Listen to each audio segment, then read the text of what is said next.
Jai Jai Shri Chaitanya Jaya Nityananda. Jai Jai Shri Chaitanya Jaya Nityananda. Jaya Dvaita Chandra Jaya Gaur Bhakta Vrinda.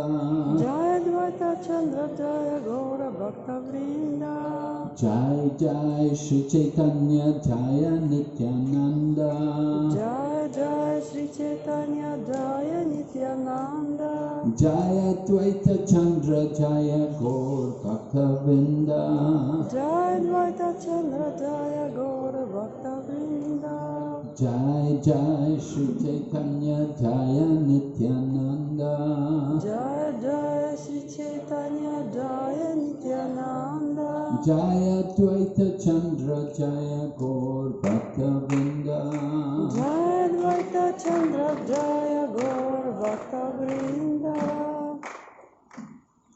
So today we are celebrating the auspicious advent of the Supreme Personality of Godhead, Sri Chaitanya Mahaprabhu. I was just recently listening to a lecture given by one devotee in Vrindavan, and he was describing how he had some connections with the Madhva Sampradaya, the Udupi people. In Udupi, Madhvacharya's base, and one of the very prominent acharya there in Udupi is the Pijwari Mat, and the devotee was describing the Pijwari Mat sannyasi. He's a very famous man. He just left the body just last year. He just departed from the world. He was in his 90s.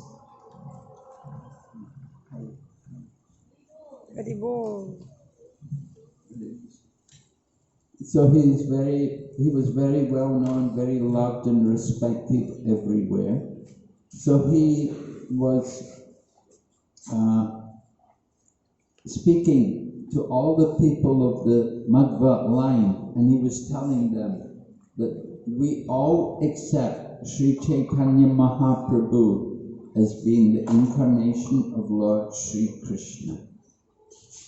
And he was establishing very clearly the position of Lord Chaitanya Mahaprabhu. Other Sampradayas, they know about Lord Chaitanya, but they don't recognize Chaitanya Mahaprabhu as being an incarnation of the Supreme Lord. They simply think of him as being a devotee. But now, with the Pujari Mat, that Madhva line, they're also recognizing the position of Sri Chaitanya Mahaprabhu, that he is not just simply a great devotee, but he is actually the Swayam Bhagavan himself coming to perform his wonderful pastimes. And of course, evidence is there in the scriptures also, by which we recognize Lord Chaitanya Mahaprabhu. Evidence is there in the scriptures, particularly in the Srimad Bhagavatam. The verse is there, spoken by Karabhajana Muni, who was one of the 9 Yogendras. And he was speaking to Nimiraj, the king of Vidya. He was inquiring about the Lord's incarnations in different ages. And so Karabhajana Muni was describing how the Lord comes in different yugas. In the Satya Yuga, he comes in the white color, and in the Treta Yuga, he comes in the red color, and in the Kali Yuga, he's a blackish color.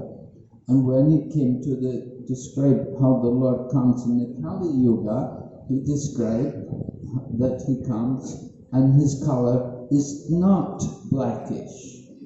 Of course, Chaitanya Mahaprabhu is Krishna himself, but he is not blackish, but rather he's yellow, he's golden color.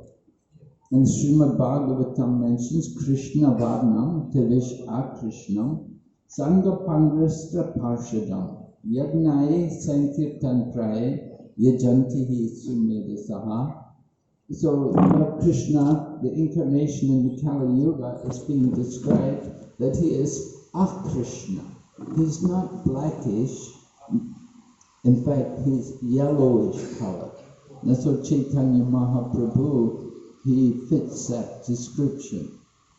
And he was further described as his activities were all Krishna Varna. They were all in relationship to Lord Krishna. So Chaitanya Mahaprabhu's whole life was dedicated to Krishna.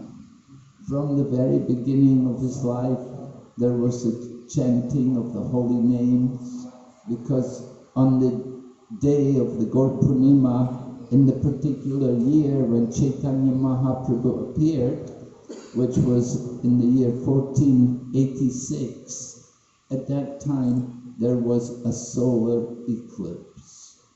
And when there's an eclipse, then it's customary that all the Hindu people, followers of the Vedic culture, that they will take bath in the Ganga and they will chant the holy name.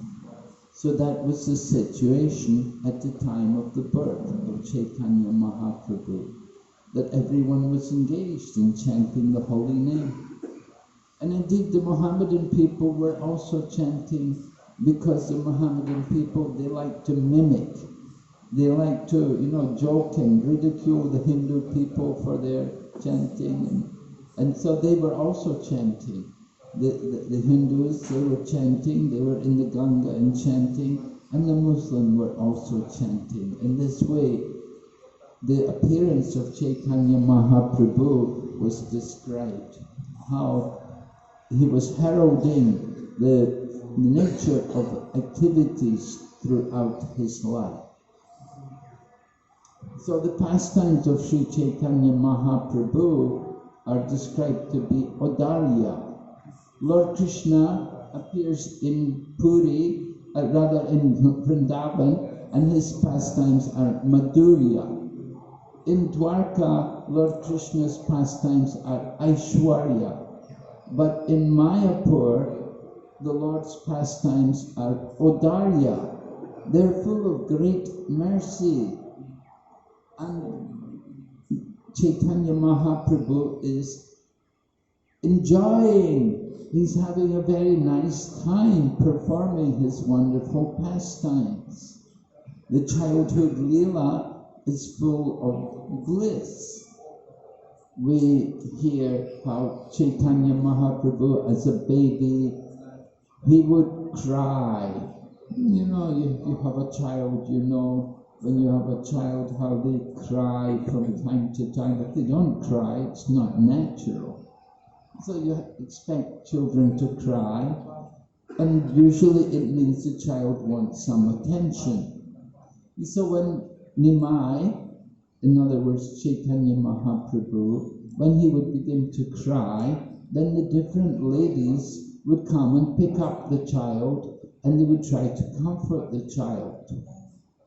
But they found out the only way they could pacify the child was when they started to sing the holy names of the Lord. So this became a regular activity. The child would cry, the ladies would pick him up, and they would hold him and cajole him, but he would be crying and crying, he wouldn't stop until they began to sing some kirtan. And as soon as they began to do kirtan, then the child would smile and would be happy. And in this way, all the ladies began to understand that when the child's crying, they have to do kirtan. So this was, even as a baby, Mahaprabhu, Chaitanya, Sri Chaitanya Mahaprabhu, he was inducing all the people to chant the holy name. Chaitanya Mahaprabhu enjoyed doing different things just to sometimes agitate his mother. Just like one day his mother came home and found him sitting where all the garbage was. Today, we have a different garbage. Today we have there's plastic and polythene, different things like that which are around. But in the times of Chaitanya Mahaprabhu, the garbage was all the earthen pots. Earthen pots. They use them one time, then they throw them away. Just like if you go to Jagannath Puri, and you get prasadam from Jagannath Puri, all the prasad is cooked in earthen pots. Even today, they've kept up the system over thousands of years. They continue to cook in the earthen clay pots. So one day, Mother Sachi came home and she was shocked to see her child was sitting where all the clay pots were being thrown. After you take the food, you eat the food, then you just simply throw the pot away. And the pots are made from earth. So earth is degradable. It came from the earth, and in time it will go back to the earth. So Chaitanya Mahaprabhu, the young child, was sitting there on top of all the clay pots, which is considered contaminated, unclean area. Mother Sachi was surprised. What are you doing there? Not only was he sitting there on the clay pots, but he was eating the pot. So Mother Sachi said, why you're eating that? And at that time, Nimai, the young child, spoke to his mother in personal philosophy. He said to his mother, well, you fed me, you gave me these sweets, Bengali sweets. They are things like sandesh and rasgulla and burfi, these things. He said, you gave me these sweetmeats. These sweetmeats are a transformation of earth. So I am eating the earth. There's no difference between the earth and the sweets. What is the problem? You gave me these sweets. They're simply a transformation of earth. They're produced from the earth.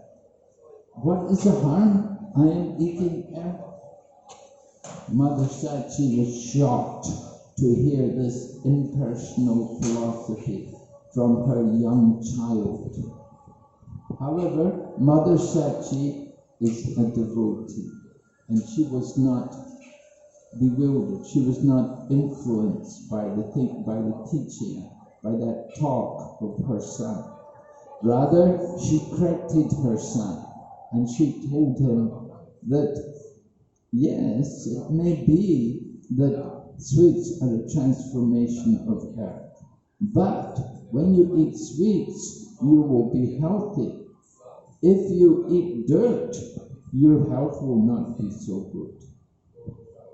And she gave the example. She said, just like if I have a lump of earth, so the lump of earth in the form of a pot, it can be a container for water.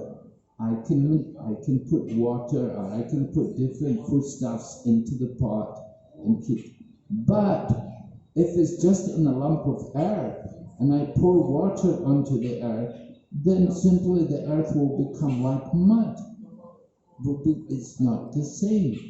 You have to understand there's a difference between the earth in the form of a pot and earth in just simply a lump of clay.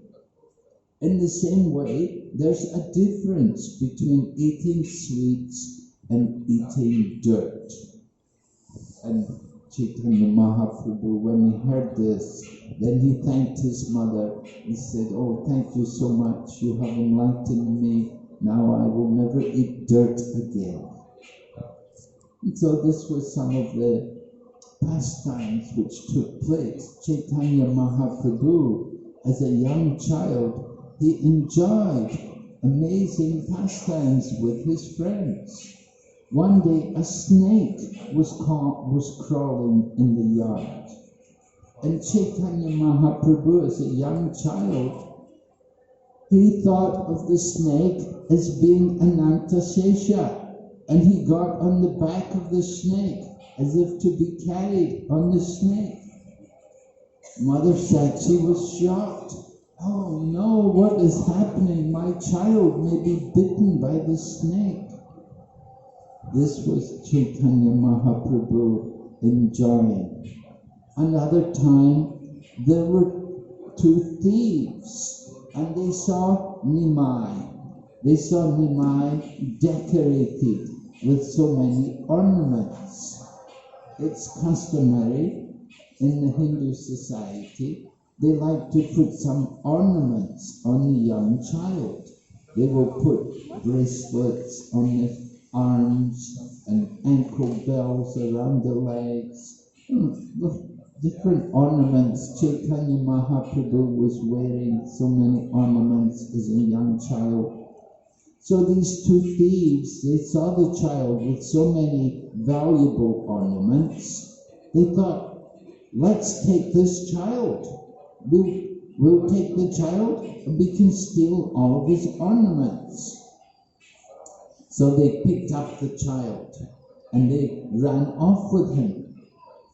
But by the influence, by Chaitanya Mahaprabhu, by his influence, he arranged that the thieves simply went around in circles. They thought they were going far away from the home of Sachimata. But after traveling for some time, they found themselves back in the same place which they had left earlier. And when they saw that they'd come back to the same place where the child had been taken, they thought, oh my goodness, we better leave the child here. People may be looking for the child now. If they see us with the child, they will beat us and they will kill us for stealing the child. So this was Chaitanya Mahaprabhu enjoying some fun with the thieves, that by the influence of his Yoga Maya, he brought them back to his own home.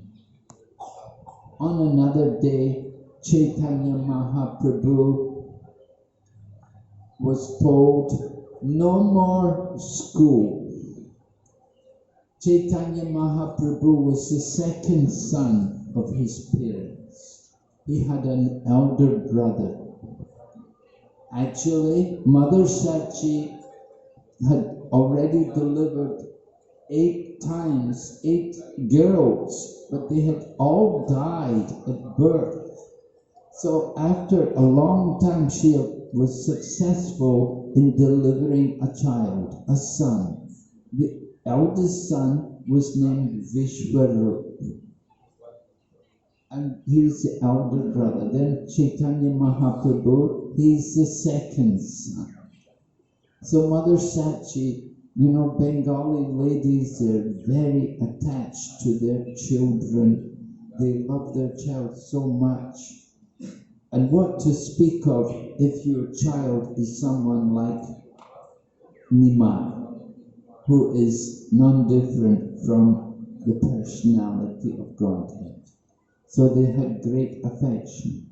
And his elder brother, Vishwarup, is considered to be the expansion also of Sankarshan, not different from Lord Balaram. So the elder brother, as he was growing up, his parents were going to arrange marriage for him. But when he heard that his parents were going to arrange marriage, Vishwarup, the eldest brother, the eldest son, he decided, I should leave home. I don't want to enter into family life. So Vishwarup left home. He disappeared. His parents were going to arrange a beautiful young girl to be his wife, but Vishwarup didn't want it. Instead, he left home and he went off and became a sannyasi. So when Mother Sachi and Jagannath Mishra heard how their eldest son had gone off and taken sannyas, they thought, we had given too much education for that child. Because it had such a good education, he's understood the nature of material life. And he doesn't want to be involved in material activities. Therefore, he's gone off and taken sannyas. So they thought, we will not give any more education for Nimai, the second son, because if he also gets education, he may end up thinking the same way as his elder brother. And if he thinks the same way as his elder brother, then he'll leave home and he'll go and take sannyas also. So, we're not going to send Nimai to school anymore. Let him stay at home. It doesn't matter if he's illiterate. He doesn't need to learn to read and write. If he learns reading and writing and so many things, if he gets education, it will just simply cause him to want to renounce the world. So better he doesn't get education. We'll just keep him at home. So Nimai was told, no more school for you. You just stay at home. You just play. You can go out and play all day. So Nimai, being told that he doesn't need to go to school anymore, he begins to start to play, and he really creates a lot of havoc around the neighborhood. You know, when children don't go to school, they don't get education, then they create a lot of mischief and they do a lot of bad things. So Nimai would do, he was doing like this. He started to create trouble. If he saw a little baby laying sleeping, he would come and pinch the baby. He would pinch the baby to make it cry. Once the baby started to cry, he would laugh and run away. And sometimes he would pour water into the ear of the baby to make the baby cry. Other times, Nimai would go with other boys and they would put a big cloth over their heads and pretend they were like bulls. And they would go into the gardens. They would go into people's gardens and they would break their banana trees, knock over the different plants and things which people were growing in the garden. And then sometimes they would even go in the night and they would knock on the doors and make fierce sounds like wild animals are coming. And the people in their home at night, they would be afraid hearing Nimai and the other boys coming. They didn't know what was going on. What is the sound? Other times, the young girls would go to the Ganga and the young girls would do their puja. Because the young girls, naturally, they want to get married and they want to get a good husband. So they would go and do puja at the Ganga, and they would bring offerings of flowers and sweetmeats, and they would go to the Ganga to do their puja. And Nimai would see them, and he would come and tell them, you should make your offerings to me. I am the god of Ganga. I am the god of all these other gods. They're all worshipping me. You want to offer to them, you should offer to me. And this way the girls would all laugh and they would not take Nimai very seriously. But Nimai would curse them and would say, if you don't offer to me, I will curse you that you will marry an old man who has many co-wives. So the girls naturally, they didn't want that. They didn't want to marry some old man and be a co-wife. So they said, all right, you take, we'll offer to the, and they would let Nimai take their offerings. So this was something of the behavior of Nimai. Sometimes Nimai, every day he liked to go to Ganga and swim in the Ganga.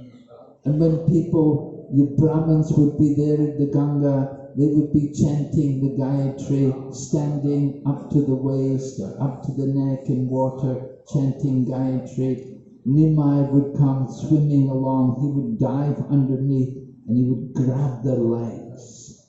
They would be chanting the Gayatri, Nimai would grab their legs and they would fall over and they'd fall in the Ganga.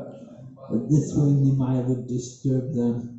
Other people, they were sitting on the side of the Ganga and they're doing meditation, sitting in their Padma Asana, meditating, and Nimai would come and get water and throw it on them. Like this, people would get very angry at Nimai. So much so that they would go to his father and complain. But Nimai would trick his father.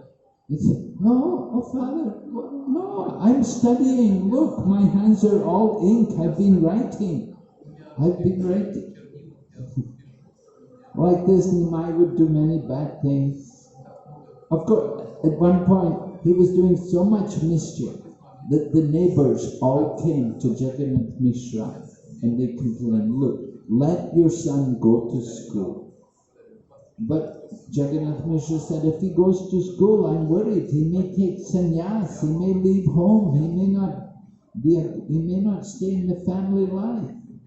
But the people told Jagannath Mishra, well, whatever will happen, will happen. You cannot change the will of destiny.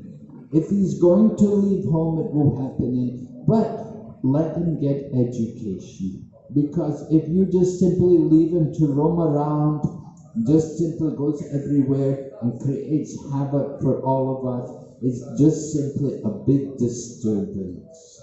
So you please send them to school. And so Jagannath Mishra had to relent, and so Nimai went back to school and he studied.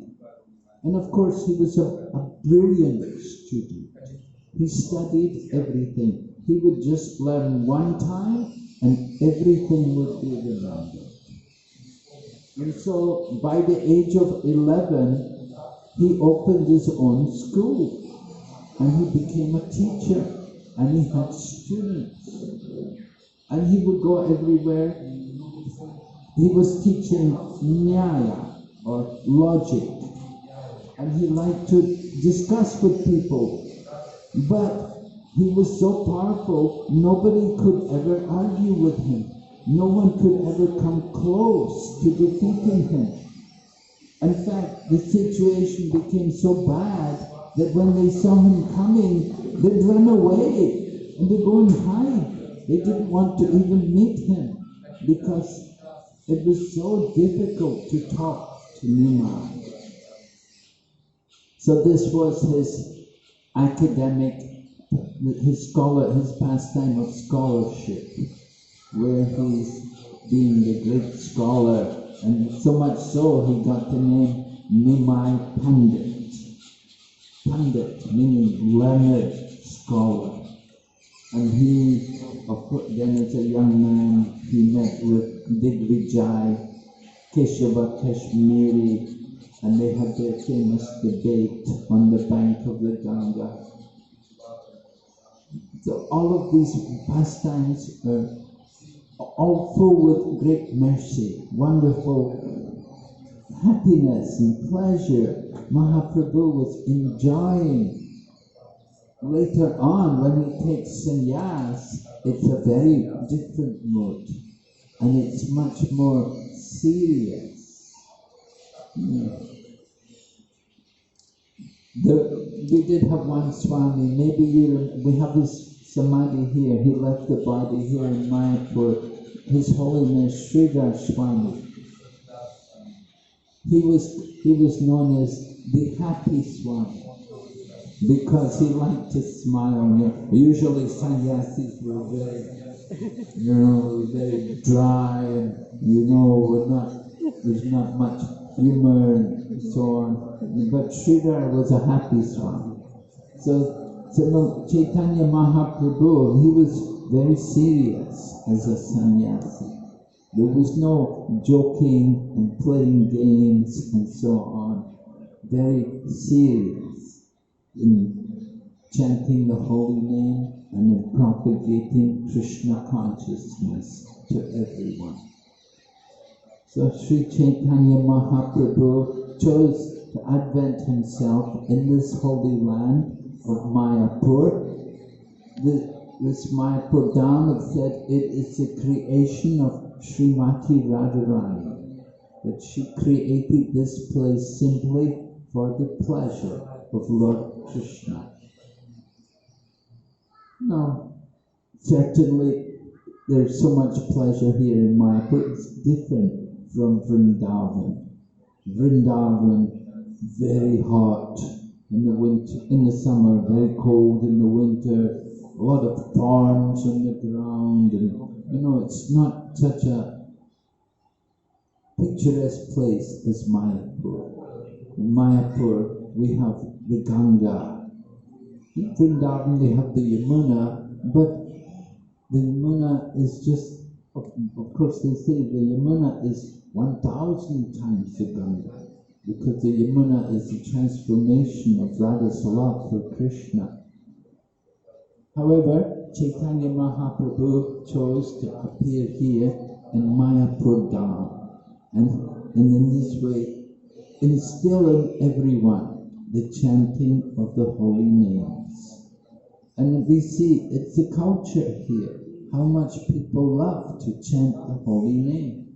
The culture has never been lost. Before Mahaprabhu appeared here, Jayadeva Goswami also was here. When we go to Champahati, we hear about Jayadeva Goswami, that he used to reside there in Champahati before he went to live in Jagannath Puri.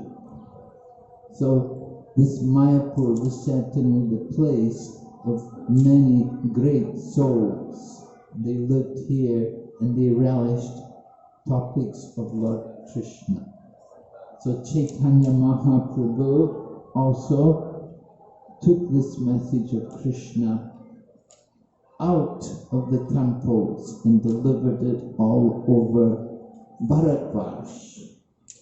He wanted everyone. And of course it was Chaitanya Mahaprabhu who predicted that the holy name would be heard in every town and in every village all over the planet. So today we're enjoying the legacy of Chaitanya Mahaprabhu. We can see here in Mayapur today how there's so many people here. The place is just swarming with people everywhere. And they've all come to hear and to share something of Krishna consciousness. So that is certainly very pleasing to all the acharyas. Srila Prabhupada used to say to people like Jayapataka Swami Maharaj, he would say to them, I have given you the kingdom of God, now develop it. So this is Mayapur. It is non-different from the kingdom of God. And we're so fortunate that we could be here on this auspicious day. Actually, one year we were here on Gaura Purnima, and that day there was a solar eclipse. There was actually an eclipse, and we all went to the Ganga. We all went to the Ganga to chant the holy name while the eclipse was going on. Very special. I don't know if any incarnations of God appeared that day. But we know Chaitanya Mahaprabhu is the Lord himself. You can study his astrological chart and you can see all the auspicious signs in his birth chart. And similarly, from his physical features, everything on his body was very auspicious. The long arms down to the knees is very auspicious. The lotus eyes spread across his face, very auspicious. All auspicious markings on his hands and feet, everything was there, showing auspiciousness. So Chaitanya Mahaprabhu is our Mahabhadanaya avatar. But not just simply avatar, he is Krishna himself.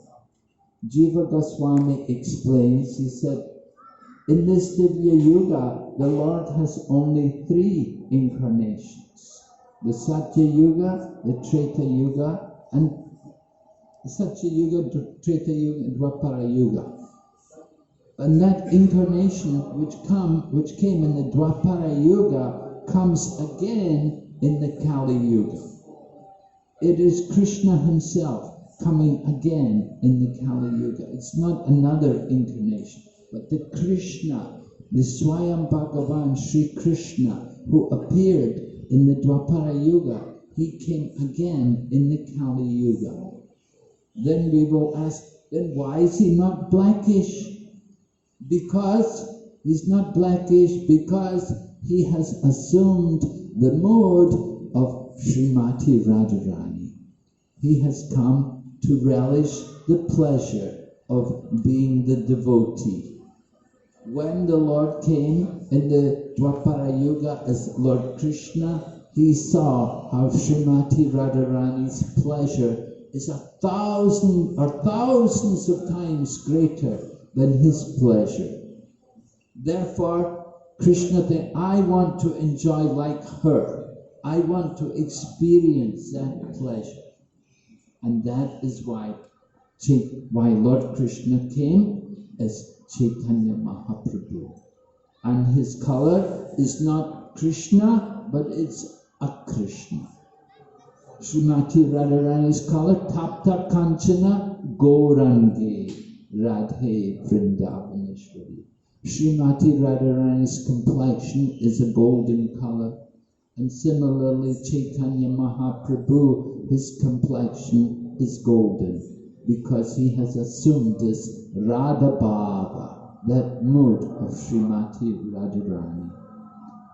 So in this way we are remembering the pastimes of Chaitanya Mahaprabhu and his glorious appearance in this world.